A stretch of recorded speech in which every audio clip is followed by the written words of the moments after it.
lagi main di mesin itu emang anak-anak kan sering mainan tanah tuh. Namanya masih anak kecil kan. Ada mesin, soalnya itu mesin batu maranya itu mesin giling. Kalau dibilang orang Jawa tuh mesin giling. Mesin giling. Buat ngancurin tanah, ngalusin tanah. Jadi itu kan mesin kayak mobil bentuknya. Cuman di belakang tuh ada mesin yang buat giling itu. Giling tanahnya. Saya inget banget tuh main tanah, ngambil tanah. Saya masukin ke giling itu.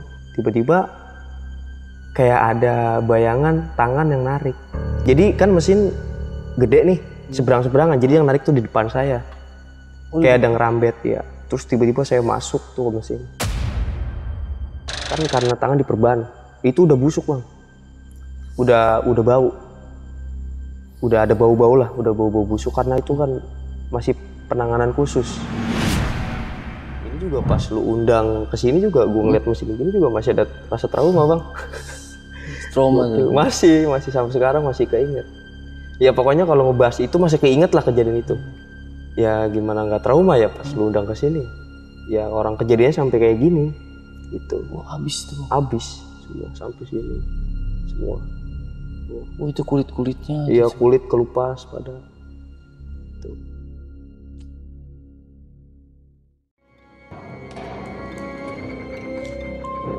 Assalamualaikum warahmatullahi wabarakatuh. Kembali lagi bersama gua Aris di channel Timur Misteri. Seperti biasa, gua sudah menghadirkan narasumber yang mempunyai kisah pengalaman horor. Seperti apa kisah pengalaman horornya? Langsung saja Timur Misteri.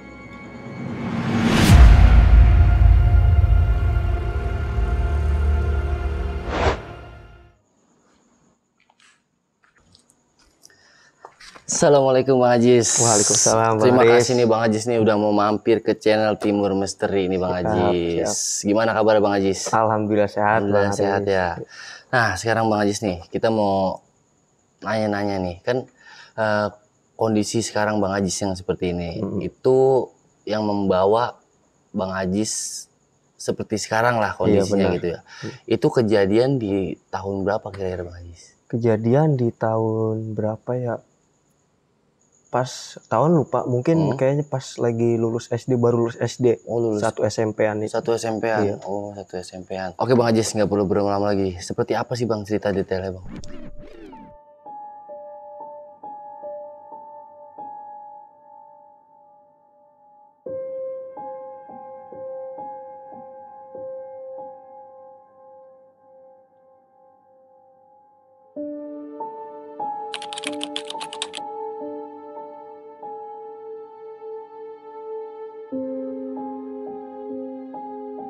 Awal kejadian tuh pas bulan Idul Adha.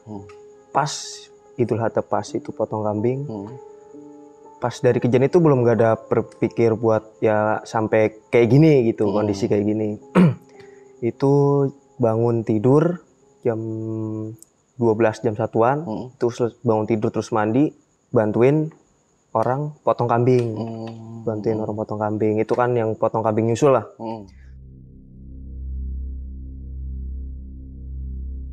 Tiba-tiba tangan yang sebelah kanan ini pas kejadian itu kecipratan darah kambing itu, cuman yang kanan doang. Terus nggak lama pulang mandi, tiba-tiba langsung ke tempat pembikinan batu bata. Karena dulu kan namanya masih kecil kan, anak-anak kan sering pada main di situ kan, banyak yang pada ke situ lah. Jadi di situ tuh di kampung saya itu di Jawa Tengah, kejadiannya di Jawa Tengah. Iya. Itu ada pabrik batu bata merah. Banyak lah yang bikin batu bata merah itu banyak di situ. Nah, terus saya main di situ. Main-main sih, bukan kerja, namanya masih anak kecil kan. Jam 2-an main biasa sama anak-anak. Bantuin bikin bata merah gitu. Jadi itu emang di situ ada mesin yang buat pencetakan batu bata merah, pencetakan. Ya jadi kayak di situ tuh emang tempat sering anak-anak main kan. Temen dulu ada temen di situ banyak yang main, itu sekitaran ada 6 orang saya ke situ tuh. Sama anak nyusul. Nah yang 5 orang ini udah di situ, dia lagi pada main. Emang dulu keseringan main di situ kalau main. Jadi tuh emang kampung itu tuh buat percetakan batu bata merah itu banyak mesinnya. Pabrik, jadinya pabrik di kampung gitu. lagi main di mesin itu emang anak-anak kan sering mainan tanah tuh. Namanya masih anak kecil kan. Iya. Ada mesin, soalnya itu mesin batu maranya itu mesin giling.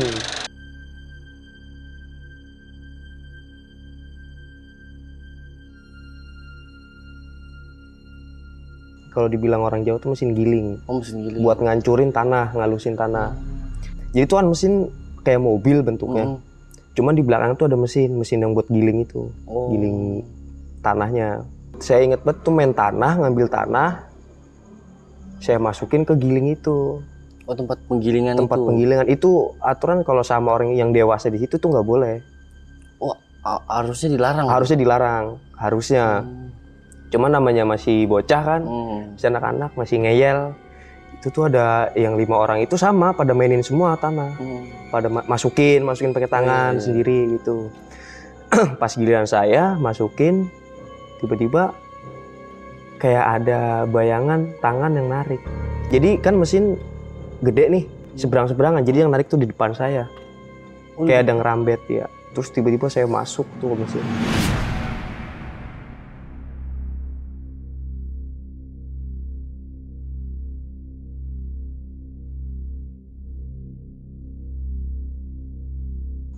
Masuk. Itu rasanya gelap, Bang. Cuma ada di situ rasanya saya itu ada yang ketawa. Cuman saya keadaan ngejerit, maksudnya gelap mata lah namanya kejadian itu udah kegiling, itu udah gelap mata. Cuman pas seingat saya itu ada yang ketawa. Pas saya lagi dimasuk. Tangan saya yang pas masuk ke giling itu ada yang ketawa.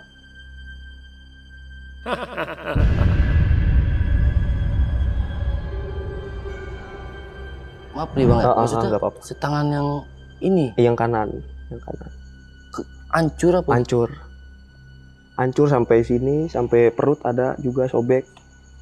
Leher ya. Masuk tiba-tiba ke giling aja udah masuk udah. Itu pas masuk itu saya inget banget itu pas lagi masuk ke giling itu ada yang ketawa. Suara perempuan? Suara laki-laki. Oh, suara laki-laki? Iya. Kalau Jawa tuh kakek-kakek mbah lah. Oh, mbah ya, udah tua aja.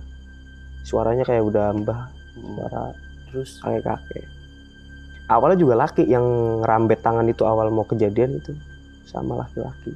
Nah terus ya pas lagi kejadian itu tiba-tiba ya anak teman-teman saya tuh yang 5 orang langsung pada teriak minta tolong ke yang punya mesin, minta tolong, itu semua pada lari. Nah pas lagi kejadian di tangan itu saya masih dengar suara, cuman gelap mata. Ada yang teriak katanya mesin jangan dimatiin. Mesin katanya kan ada di situ ada yang penjaganya tuh 2 orang, kalau nggak salah itu 2 orang.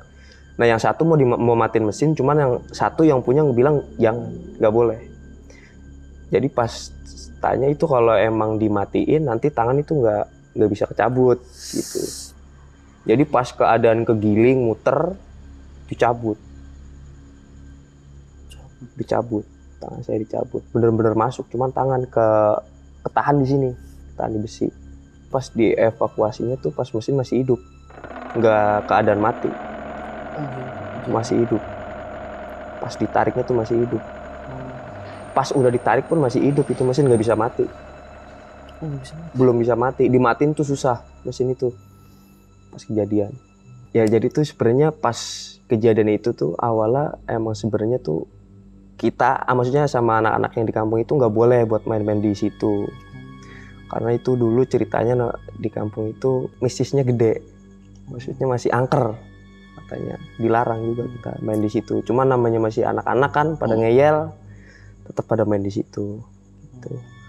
Dulu sempat juga sebelum saya kejadian itu ada juga yang kejadian di situ, ada juga yang kejadian, sempat meninggal. Kalau kejadiannya sih saya kurang tahu, cuman orang mbah saya yang di situ cerita katanya sempat ada yang meninggal di situ. Di mesin itu? Di mesin itu. Ya alhamdulillahnya gue masih bisa selamat lah, walaupun kejadiannya sampai kayak gitu, sampai masuk kan. Masih bisa selamat, alhamdulillahnya masih bisa ketolong. Pas kejadian itu, pas ditarik, ya kerasanya cuma nyender di tiang listrik.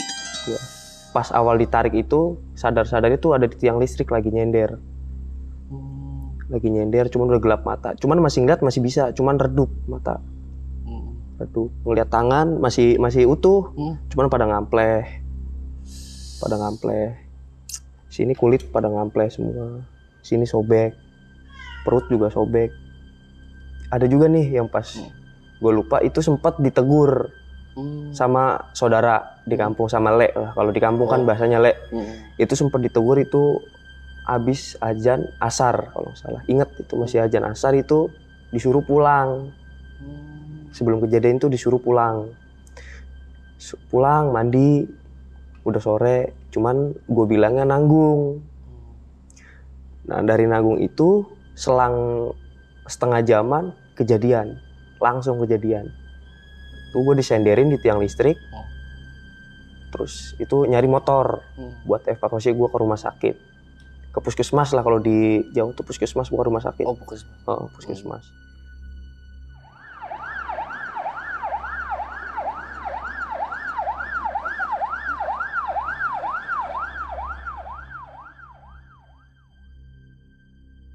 Pas nyampe puskesmas itu baru dikabarin sama orang-orang rumah, sama saudara.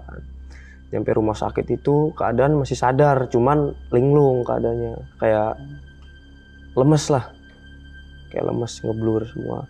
Badan juga penuh tanah, oli itu. Sempat disiram alkohol baru itu, siram alkohol baru sadar perihnya. Terus nggak lama saudara pada datang semua. Pada nangis saudara semua. Iya pas kejadian itu. Terus sempat juga keluarga bilang ini gimana. Terus nanya pihak puskesmas, nggak bisa ini kalau di sini soalnya udah terlalu parah. Katanya kalau emang mau dirawat di puskesmas ini harus diamputasi jalannya. Sempat mau diamputasi. Cuman saudara itu nggak ngebolehin. Maksudnya tuh belum bisa lah, maksudnya belum tega gitu. Langsung dioper ke rumah sakit di umum di Jawa Tengah lah. Di tempatnya di Purworejo.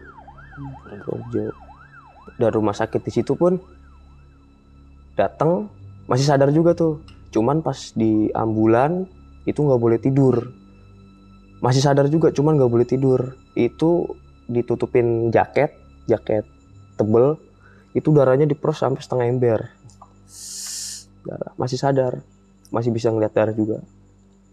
Nyampe rumah sakit, sama dibersihin alkohol, semua dibersihin, sama juga. Nanganinya tetap diamputasi.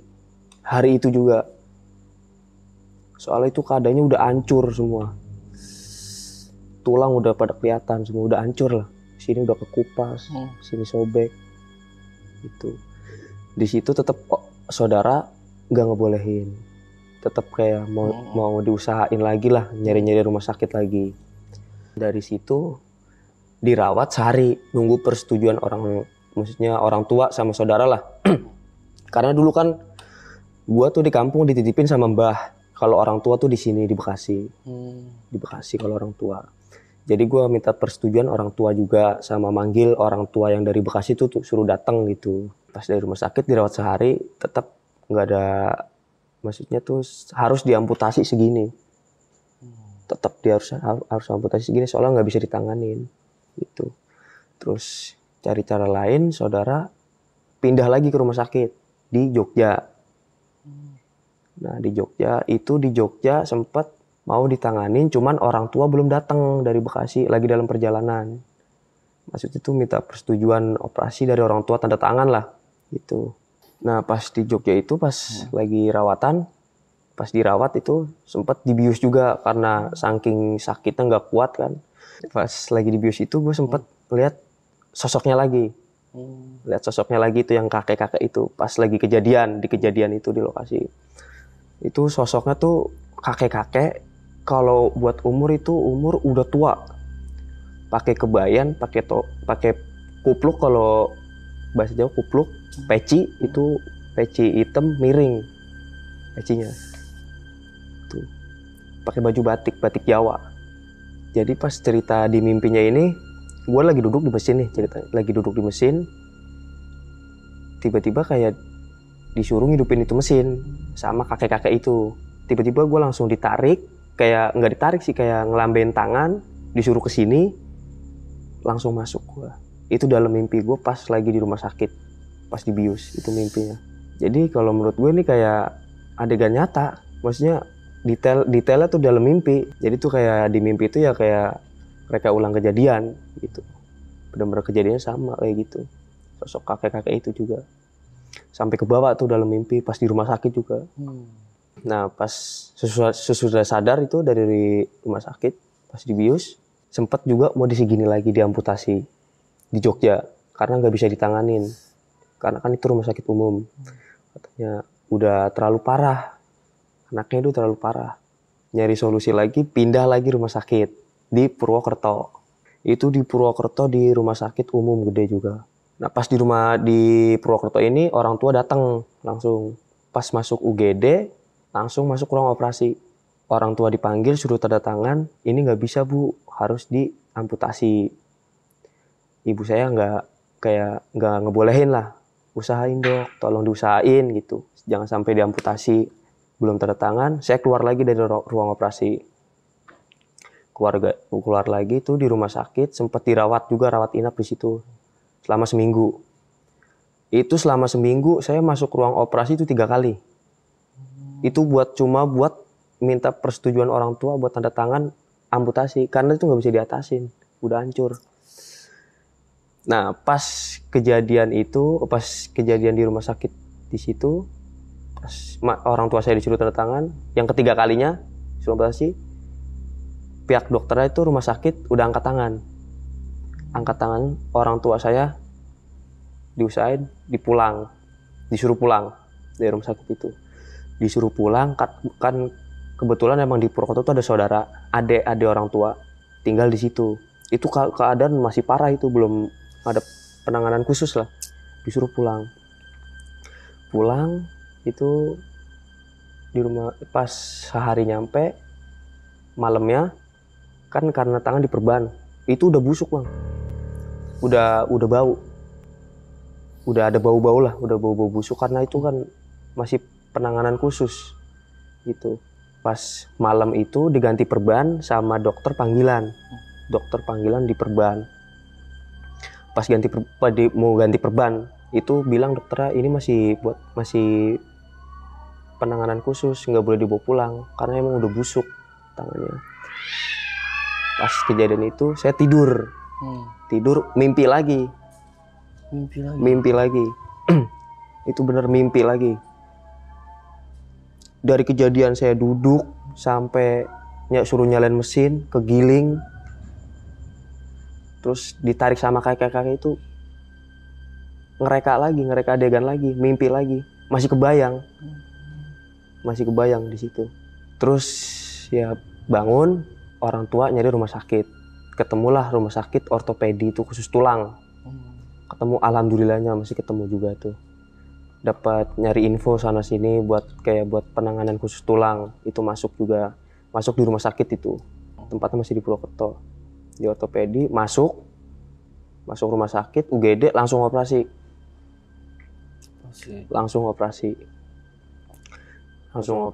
ya. Alhamdulillahnya nggak diamputasi.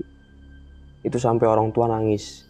Maksudnya itu juga dokternya bilang itu ini kalau anak ibu datang awalnya ke sini pas kejadian itu tangan utuh, cuman cacat gitu, emang dokternya juga itu udah bilang sama orang tua emang udah parah, udah busuk, udah bau, tangan udah bau. Ya alhamdulillahnya berkat orang tua juga sih, mendukung orang tua, doa orang tua, alhamdulillah nggak diamputasi segini. Kelar operasi tuh di rumah sakit ortopedi, malamnya tuh gue dimimpin lagi bang, dimimpin lagi sama kakek-kakek itu. Jadi tuh dia sempat ngobrol, wah gokil, gue merinding ini, merinding sumpah. Dimimpin lagi, ngobrol tuh. Kalau mimpi yang dua kali mimpi yang kemarin itu nggak ngobrol, cuma kayak ngereka adegan. Kalau yang ini ngobrol, jadi ngobrol pakai bahasa Indonesia aja kan ngomongnya Jawa dulu kan. Kalau diartiin Indonesia tuh, kenapa kamu bisa selamat? Kamu gak ikut saya aja.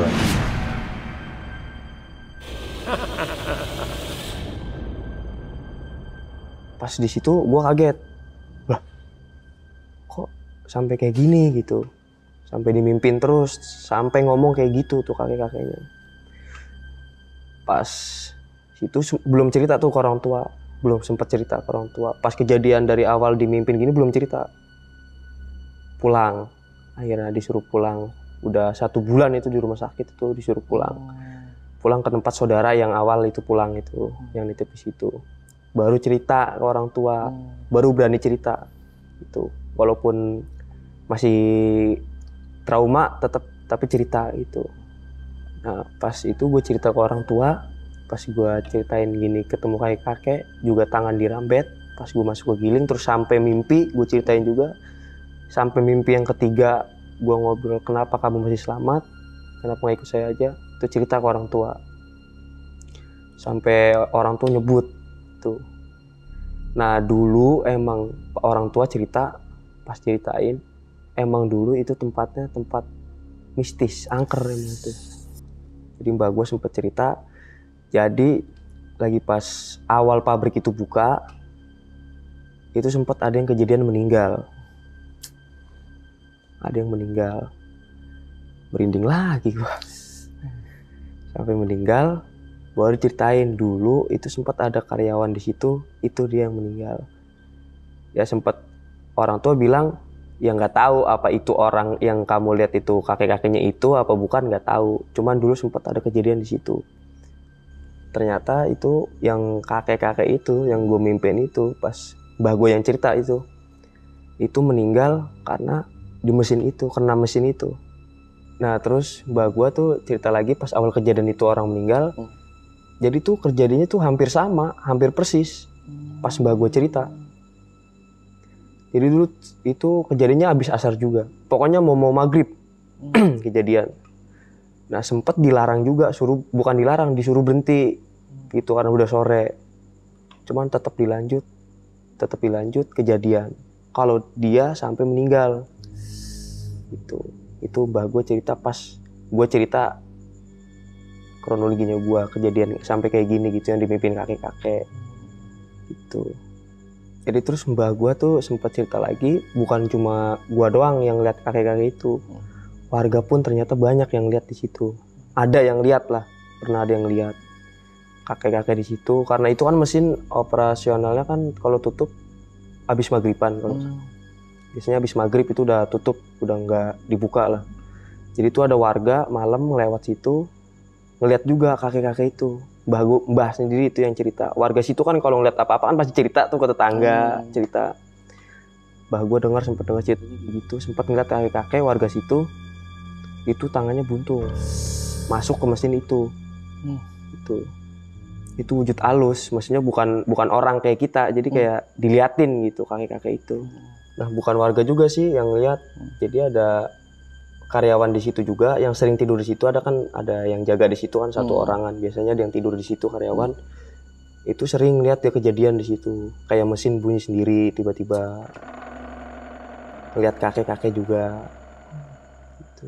Jadi kayak bukan gua doang gitu yang lihat ternyata di situ. Pas mbah gua cerita, pas gua cerita ke mbah gua cerita lagi ke gua. Ternyata banyak di situ kejadiannya gitu. Nah, jadi pas kejadian gua itu yang terakhir pabrik langsung ditutup. Tuh. Langsung ditutup semuanya. Nah, pas pulang dari rumah sakit, gua udah sembuh, udah mendingan, udah normal. Gue sempet nanya-nanya tuh ke temen gue itu yang 5 orang itu. Sempet nanya-nanya kejadian, gue cerita di situ, buka cerita gitu. Cerita, pas gue tanya, pas kejadian lu ngeliat kakek-kakek nggak sih? Tuh, bilang enggak, gini enggak ngeliat. Emang lu pas kejadian ngeliat? Lihat, itu gue doang. Tapi ada satu temen gue nih, jadi dia ngeliat itu ada yang di belakang gue, bukan ngeliat di belakang gue, yang temen gue ini. Jadi tuh kayak ada yang ngedorong. Tuh, jadi kayak ada ngedorong, ada yang menarik. Itu pas temen gue yang ini, pas gue ngobrol cerita tuh, baru di situ gue ceritain kejadian gue mistisnya gini, ngeliatin kakek-kakek, gue ceritain. Nah jadi pas kejadian gue itu pabrik langsung tutup semua. Nah pas kejadian ditutup itu pun kadang warga masih ngedengar mesin itu bunyi sendiri. Setiap pas kejadian gua sore itu mau maghrib lah. Itu kadang kan itu kan memang pabriknya di pinggir jalan, sering orang pada lewat. Itu sering dengar. Nah pas udah kejadian itu, gua udah sembuh total. Gua langsung dioper ke Jakarta karena gua ke Bekasi. Karena gue ada trauma di sana, makanya gue dikirim ke Bekasi gitu. Di Bekasi ini juga pas lu undang ke sini juga gue ngeliat mesin gini juga masih ada rasa trauma, Bang. Trauma tuh. Masih sampai sekarang masih keinget. Ya pokoknya kalau ngebahas itu masih keinget lah kejadian itu. Ya gimana nggak trauma ya pas lu undang ke sini. Ya orang kejadiannya sampai kayak gini gitu. Oh, habis tuh. Habis semua sampai sini. Semua. Oh, itu kulit-kulitnya. Iya, kulit kelupas pada itu. Oke Bang Ajis, nih cerita lu gokil banget nih, sampai lu bener-bener nerima keadaan lu gini sampai kembali semangat lagi seperti ini. Bang Ajis, gue mau nanya nih Bang Ajis nih. Lu kena darah kambing di tangan kanan gitu. Lu punya firasat gak sih bakal kejadian sampai kegiling mesin kayak gitu, Bang? Enggak ada. Bener-bener gak ada firasat? Sama sekali gak ada firasat buat ke situ. Tapi kenapa bisa pas banget gitu Bang? Darah itu hanya nempel di tangan kanan. Ya mungkin pertanda ya. Kejadian itu cuman namanya gue masih kecil kan. Belum ada firasat buat buruk ke situ gitu. Nah setelah lu ngalamin kejadian ini Bang, yang punya pabrik tuh tanggapannya seperti apa Bang? Tanggapannya ya minta maaf awalnya. Terus tanggung jawab juga. Karena di situ kan emang kita yang salah, gue yang salah gitu kan. Karena sempat udah dilarang juga main di situ, cuman namanya masih anak kecil ngeyel main di situ. Ya tetap ganti buat bantu-bantulah ke rumah sakit itu. Ya sampai-sampai dia bela-belain mau nutup itu pabrik. Oh biar nggak ada korban selanjutnya. Ya mungkin gitu. Selama abang di Bekasi nih, udah pernah nggak sih balik lagi ke sana ngelihat kondisi tempat abang kejadian yang tangan sampai kegiling? Pernah ke sana. Nah itu kondisinya seperti apa sekarang? Sekarang rata sama jalanan udah rata, udah isinya pohon singkong semua. Oh pohon singkong? Iya pohon singkong. Oh berarti mesin-mesin itu udah nggak ada? Udah nggak ada, mesin nggak ada. Oke Bang Ajis nih, mungkin pertanyaan terakhir dari gua. Gimana sih tanggapan lu dengan kondisi lu yang sekarang ini Bang? Awal itu sempat depresi juga sih, sempat kayak nggak terima gitu. Sempat nggak terima awalnya. Kenapa sampai bisa begini gitu, sampai kayak gini gitu. Cuman ya makin kesini ya udah makin gede gitu, makin tua. Ya udah lama-lama ya bersahabat sendiri sama diri sendiri gitu. Terima gitu. keadaan terima lah keadaan yang dengan kondisi Bang Ajis seperti ini gitu. Bener. Yang penting tetap semangat lah Bang Ajis ya, walaupun kondisi seperti ini kita tidak ada yang dibeda-bedakan ya Bang Ajis ya. Oke Bang Ajis nih, makasih banyak banget nih udah mau mampir, udah mau bagi cerita pengalaman yang luar biasa banget nih. Pokoknya buat Bang Ajis tetap semangat jalanin hidup ini pokoknya. Oke nih, mungkin ini aja yang bisa Bang Ajis sampaikan. Iya, dan buat teman-teman nih yang punya cerita epic pengalaman horor atau lain-lain lah, bisa hubungi nomor yang di bawah ini. Ya, mungkin jangan lupa subscribe, share, like, and comment. Kiranya itu aja, gua Aris dan Bang Ajis pamit undur diri. Assalamualaikum warahmatullahi wabarakatuh. Terima kasih banyak Bang Ajis. Sama-sama.